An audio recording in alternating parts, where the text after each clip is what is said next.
morning, viewers, and welcome to the Mirror newspaper, where you hear and ahead. Pamira Munowa Nukuwikwa. Here are the news headlines for the week ending 12 May 2022, read by Peter Marimi. The Roman Catholic-run Pikita-based Silveira High School is quickly becoming a powerful academic powerhouse in Masvingo since the appointment of Stanley Mutsambiwa as the head 5 years ago.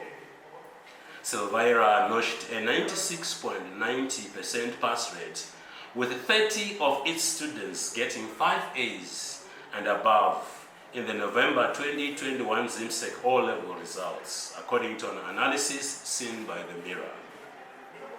Cash-strapped Gweru City Council has introduced a 5% penalty on clients who default on payment of rents, and this is according to a council resolution that was passed on Monday last week. The penalty is effective from April 25, 2022. Acting Chirezi Town Council Secretary Wesley Kauma has bought a US $60,000 Toyota Fortuner using council funds, and curiously, the car is said to be registered in his name. A Beitbridge Detective Sergeant Pikelela Ntue, who died while on duty in the wee hours of today, was attending to a scene where suspected thieves were trying to steal a solar panel from a house. Sources at the scene said families at the house in SDP sent a distress call after realizing that intruders were in the yard. A team of police officers, including Ngwe, was dispatched to the scene. Tragedy befell a Masvingo family after their father, whom they reported missing, was found hanging from a tree 2 days later. 65-year-old Nasiel Makasi, a former geography teacher at Mucheke High, who went missing on Thursday, was found hanging in a hill near Masvingo's water tanks on Sunday. Mboya Janeta Mpinga, who celebrated her birthday on April 16, 2022, with a party for turning 107 years, died peacefully at home in Mupinga village under Chief Shumba near Morgenster on Sunday. Mboya Mupinga died in his sleep and was buried at the village the following Wednesday. Happy birthday to you. We wish you many more. We wish you many more. We wish you many more. Go, go. We wish you many more. Hip, hip, hooray!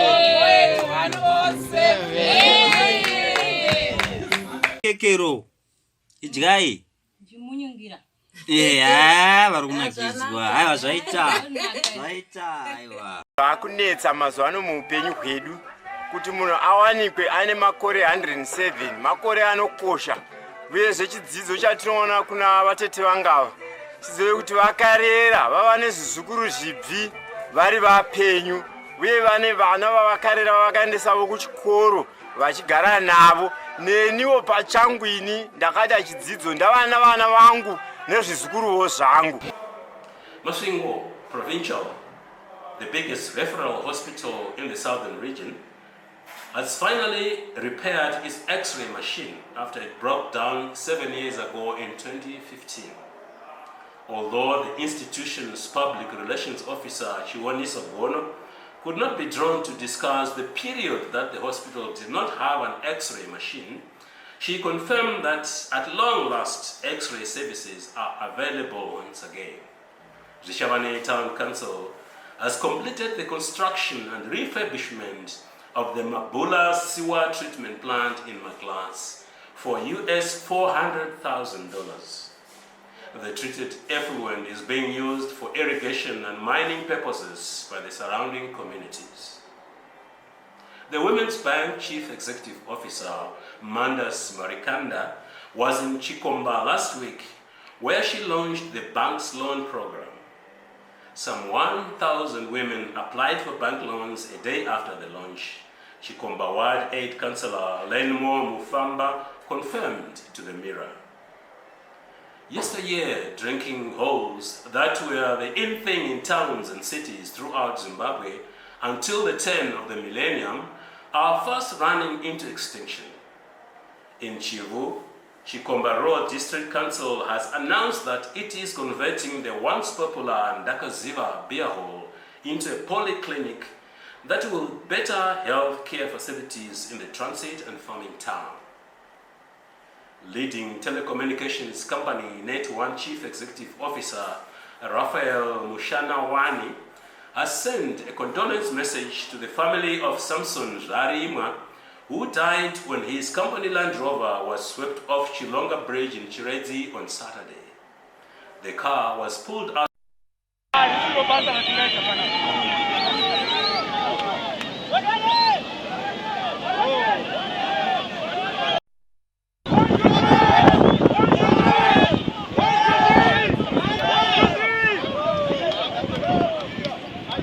Two Ministry of Transport and Infrastructure Development workers died on the spot after their Ford Ranger got involved in a head-on accident with a haulage truck along the Gweru-Kwekwe Highway last week.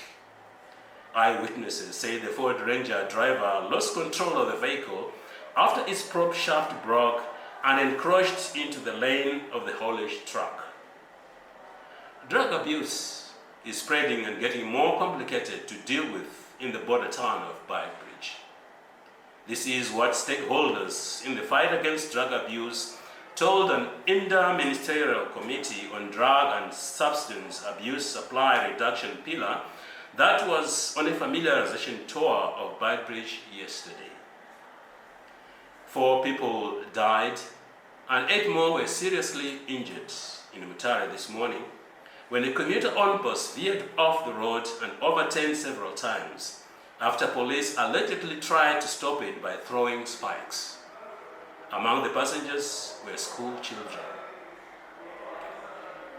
The Beitbridge Business Expo has this year been slated for July 7 to 9, according to Dr. Anna Moleya, who is the Business Expo's chairperson.